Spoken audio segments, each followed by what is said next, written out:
Jim's World! Hello everybody, welcome back to Jim's World.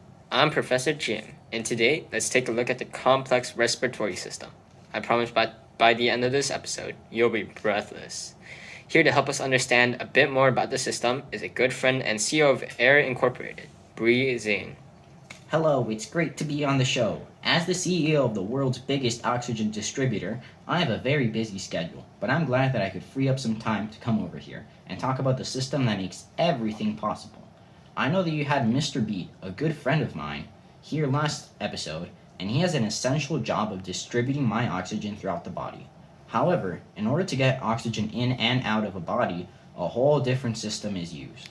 Wow, can't wait to get into it. The air flows in through the nose and goes into the pharynx, or throat, and then into the trachea, or windpipe.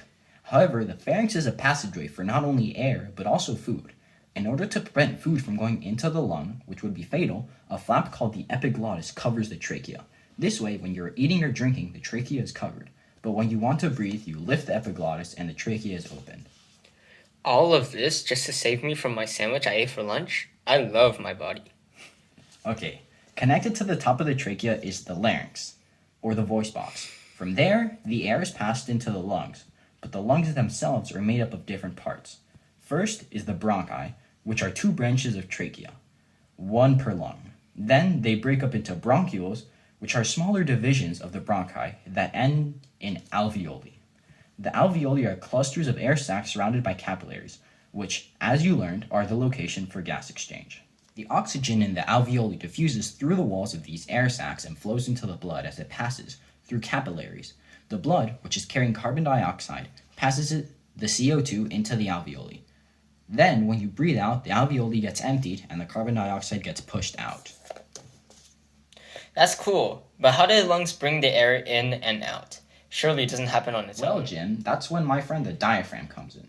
The diaphragm is a muscle right underneath the lungs, which expands and contracts according to when you take a breath.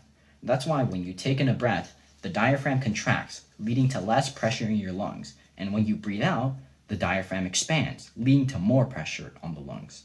Since pressure is inversely proportional to volume, the pressure in the lungs goes down, their volume increases, and vice versa. Wow, like an accordion? I love those. Well, that's about it for the respiratory system.